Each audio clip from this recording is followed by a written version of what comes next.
ఇక వృషభ రాశి శ్రీ మహాగణాధిపతయే నమః. ఐం మహాసరస్వత్యే నమః. శ్రీ లలితాంబికాదేవ్యే నమః.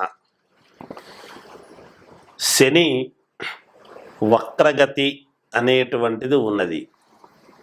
అంటే మామూలుగా ఇప్పుడు కుంభములో ఉన్నాడు అనేటువంటిది మేమే చెబుతూ ఉన్నాం. అయితే కుంభములో ఉంటూ మకరము వైపు వక్ర దృష్టితో చూడటము వలన ఈ ప్రభావము కుజుడి మీద కూడా పడుతూ ఉన్నది అనేటువంటిది ఉన్నది. అయితే ఈ శని వక్రగతి ఎప్పుడు ప్రారంభము అయి ఎప్పటిదాకా ఉంటుంది అనేటువంటి విషయానికి మనము చూసుకుంటే జూన్ 29 నుండి, అంటే జూలై నుంచి అనుకోండి, ఏముంది ఒక రోజు 2 రోజులు, నవంబర్ 15 వరకు కూడా ఉంటుంది. అంటే 4.5 నెలల పాటు ఉంటుంది అనేటువంటిది ఉంది. అయితే ఈ శని వక్ర దృష్టి కరెక్ట్గా ఎదురుగా చూడటము వేరు, వక్రముతో చూడటం అనేటువంటిది ఒకటి ఉంటుంది కదా. అలా చూసినప్పుడు ఈ 12 రాసుల వాళ్లకు కూడా ఎలా ఉండబోతుంది అనేటువంటి విషయానికి మనం ఇప్పుడు వస్తున్నాం. ఈ 12 రాసుల వాళ్లకు అసలు మేలు ఏమిటి, చిన్నపాటి ఇబ్బందులు ఏమిటి అనేటువంటిది తెలుసుకుంటే దానికి సంబంధించినటువంటి విధి విధానాలు మీరు చూసుకోవడానికి మేలు జరుగుతుంది. వాళ్ళు ఉన్నారు.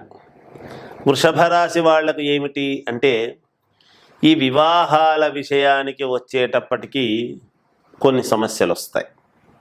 ఎందుకంటే కుజుడు వ్యయములో పడ్డట్టు కదా. అప్పటికి శని వక్రదృష్టి వలన విపరీతమైనటువంటి ఎంత శ్రమ పడినా ఇది కాలేదే, చెయ్యలేదే అనేటువంటి భావన కలుగుతుంది. ఈ 4.5 నెల కొంచెము జాగ్రత్తగా మలుచుకుంటే తర్వాత అయినా అవుతాయి. దానికి మళ్ళీ కావు చెయ్యవు అనడానికి ఉండదు. కాకపోతే ఈ ఇంతలోనే కావాలి చెయ్యాలి అని అనుకుంటే దానికి తగిన మార్గం పరిహారాలు ఏమిటి అనేటువంటిది లాస్ట్లో చెప్తాను నేను. అందరికీ కూడా ఇబ్బంది ఏమీ లేదు. ఇక మామూలుగా లోన్లు ఏదైనా రావాల్సి ఉంటే అవి వస్తాయి, దాని గురించి ఇబ్బంది ఏమీ లేదు. ఆదాయం కూడా బాగుంటుంది, రావాల్సినటువంటి ఆదాయం వస్తుంది. అయితే మాట్లాడేటప్పుడు ఎవరితోనన్నా మీరు మాట్లాడుతున్నప్పుడు కొంచెం జాగ్రత్త వహించండి. ఎందుకంటే మీరు ఏదన్నా మాట్లాడుతున్నారు అంటే అది ఇంకొక దానికి దారితీసి ఇబ్బంది కాకుండా ఒకసారి ఆలోచన చేసి నెమ్మదిగా ఆచితూచి మాట్లాడే వ్యవహారం చేయండి, మేలు జరుగుతుంది. ఏదైనా కోర్టు వ్యవహారాలలో గనక ఈ భూములకు సంబంధించినటువంటివి ఉన్నాయి అంటే కొంత ఇబ్బంది కలగవచ్చును వృషభ రాశి వాళ్లకు. ఇక మిథున రాశి వాళ్లకు ఈ శని వక్రదృష్టి వలన ఎలా ఉంటుంది అంటే, ఎప్పటి నుంచో కావాలి అనుకున్నటువంటి పని నెరవేరుతుంది, తప్పేమీ లేదు, అవుతుంది కాక. మీరు ఎంత శ్రమ పడతారో అంత అనుకూలము కూడా జరుగుతుంది. అయితే మీ చుట్టూ ఉండేటువంటి ఆడవాళ్ల వలన కొంచెము జాగ్రత్త వహించండి మీరు. అంతేకాకుండా ధనము ఖర్చు పెట్టేటప్పుడు జాగ్రత్తగా ఖర్చు పెట్టుకోండి ఈ 4.5 నెల. ఎందుకంటే మీరు శ్రమ పడితే వస్తూ ఉండేటువంటిది ఇది. తొందరపాటుతనముతో ఎవరికన్నా ఇవ్వటము కానీ, మధ్యవర్తిత్వముతో ఉండటము కానీ ఇలాంటివి ఎప్పుడు కూడా చేయొద్దండి. ఇక శుభకార్యాల విషయానికి వచ్చేటప్పటికీ కొంచెము దగ్గరికి వచ్చి పోతూ ఉంటాయి సంబంధాలు అవి. దానికి కొంచెం ఈ 4 నెలలు కొంచెం జాగ్రత్త వహిస్తే మేలు జరుగుతుంది గాక.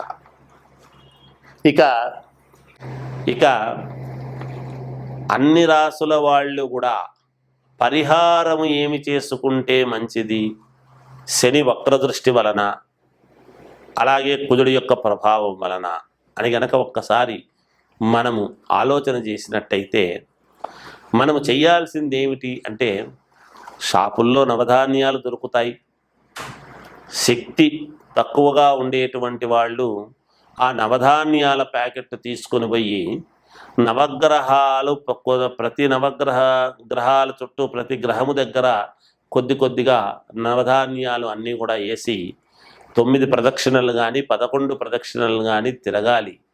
మరి ఇది 4.5 నెల ఉంటుంది కాబట్టి ఈ 4.5 నెల పాటు ప్రతి శనివారము తిరిగితే మంచిదే, యోగమే.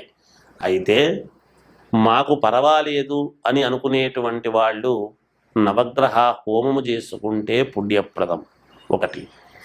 అటు ఇటు కాకుండా మధ్య మార్గముగా ఉండేటువంటి వాళ్ళు కొంతమంది ఏమిటి అంటే ప్రతి శనివారము కూడా కుజుడికి సంబంధించినటువంటి ధాన్యము కందిపప్పు, శనికి సంబంధించినటువంటి ధాన్యము నువ్వులు, ఇవి రెండూ తీసుకొని ఎవరికైనా అయ్యగారులకు వాళ్లకు దాన ధర్మాలు చేస్తూ ఉంటే కూడా మంచిదే, యోగమే. ఇక ఇంకా ఏమైనా ఉన్నాయా ఇవి చేసుకోవటానికి అని అనుకునేటువంటి వాళ్ళు ఈ రెండిటి యొక్క ప్రభావము పోవాలి అని గనక అనుకుంటే ఆంజనేయ స్వామిని ఎక్కువగా ఆరాధించండి, మేలు జరుగుతుంది. ఎంత ఎక్కువగా ఆంజనేయ స్వామిని ఆరాధిస్తే అంత మేలు జరిగే అవకాశం ఉంటుంది కాక. ఇక వ్యక్తిగతమైనటువంటి జాతకాలలో ఎందుకైనా మంచిది ఒక్కసారి మీరు చూసుకొని దానికి తగిన నిర్ణయాలు కనుక చేసుకున్నారు అంటే తప్పకుండా మీకు మేలు జరుగుతుంది గాక. జయోస్. శ్రీ మహాగణాధిపతయ నమః. ఐం మహాసరస్వత్యే నమః. శ్రీ లలితాంబికాదేవియే నమః. మామూలుగా మన జాతకములో గ్రహాలు అనేటువంటివి లగ్నకుండలిలో ఉంటాయి. ఈ శని వక్ర దృష్టి, శని ఎందుకు ఇబ్బంది పెడతాడు, ఏలినాటి శని అన్నా శని మహాదశ అన్నా ఇలాంటివి ఉన్నప్పుడు శనేశ్వరుడు ఎందుకు మనకి ఇబ్బంది పెట్టడం అంటే ఆయా స్థానాలను బట్టి ఇబ్బంది పెడతాడు. శని దేహపీడాకారకుడు అనేటువంటిది మనం గమనించాలి, ఆరోగ్యకారకుడు ఎప్పుడూ కూడా. అయితే మనకు పరిపూర్ణమైనటువంటి ఆరోగ్యాన్ని ఇవ్వవలసినటువంటిది ఆరోగ్యం భాస్కరాది చేతని సూర్యభగవానుడు ఇవ్వాలి. ఆ సూర్యభగవానుడికి కుమారుడు అయినటువంటి శని ఈ శనేశ్వరుడు. ఈ శనేశ్వరుడు ఏమిటి అంటే విపరీతమైనటువంటి శారీరకమైన శ్రమను పెట్టడం, దేహానికి విపరీతమైన శ్రమ పెడతాడు. ఆ శ్రమ పెట్టేటువంటి దాని వలన మనం శ్రమ పడింది మరి కష్టే ఫలి అన్నారు కదా. ఒక రకంగా మనకు మంచి చేయడానికే చూస్తాడు శని, కానీ కష్టపడి మానసికంగా బాగా ఇబ్బంది పడి చంద్రుడి యొక్క ప్రభావము చేత మనస్సుతో బాధపడి ఈ అన్ని గ్రహాలు కలిస్తేనే ఎప్పుడూ కూడా మనిషికి ఒక ఉన్నతత్వం అనేటువంటిది వస్తుంది. అందుకే కదా నవగ్రహాలన్నీ ఒకే పాడమట్టములో ఎలా అయితే ఉంటాయో ప్రతి మానవుడి యొక్క దీంట్లో కూడా లగ్నకుండల్లో ఎక్కడెక్కడ ఏమున్నాయి అనేటువంటిది మనం చూసుకుంటాం. దాంట్లో భావచక్రం ఏమిటి, ఆరుడ ఏమిటి, నవాంశ ఏమిటి, ఇంకోటి ఏమిటి అన్నీ చాలా ఉన్నాయి, చూసుకుంటాం. ఏదానికి అది ఏమిటి, ఏం సంగతి అనేటువంటివి ఉన్నాయి. అయితే మనం ఎక్కువగా లగ్నకుండలి అనేటువంటిది చూసుకున్నప్పుడు మనము ఏ గ్రహం ఎక్కడ, గురువు ఇవ్వవలసినటువంటి యోగాలు ఏమిటి, శుక్రుడు ఇచ్చేటువంటి వెలుగును ఏమిటి, అలాగే కుజుడు ఇచ్చేటువంటి కారణాలు ఏమేమిటివి అని ఒక్కొక్కరు ఒక్కొక్క ఇది అనేది ఉంటుంది కదా. అన్నీ కలిస్తేనే మానవ జీవితం, ఈ ఒడిదుడుకుల యొక్క జీవితమే మానవుడిది. కనుక ఎక్కువగా శనేశ్వరుడి యొక్క ప్రభావం ఎలా ఉంటుంది అంటే దేహము మీద ఎక్కువగా ఉంటుంది. మన కర్మ ఫలితాన్ని మన కర్మండి అంటాం మనం, అంటే బుద్ధి కర్మానుసారిణి. బుధుడు మనకు బుద్ధిని, ఇది జ్ఞానాన్ని ప్రసాదించేది గురువు. ఇవన్నీ కూడా బుద్ధిలో బృహస్పతి రావాడు అంటూ ఉంటారు, వినుంటారు. ఎందుకంటే పూర్తి జ్ఞాన సంపదను అనేటువంటి. అలాగే మోక్షము ఇంకొక రకమైనటువంటి ఇది ఇచ్చేటి కేతువు, రాహు కేతువులు ఇచ్చేటువంటివి. ఎవరి ప్రభావము వాళ్ళు చూపిస్తూనే ఉంటారు. ఎక్కువగా శనేశ్వరుడు ఏమిటి అంటే అలా పాతాళాన్ని చూపిస్తాడు, మహాద్భుతమైనటువంటి శిఖరాన్ని ఎక్కి కూర్చోబెడతాడు శని అనుకుంటే.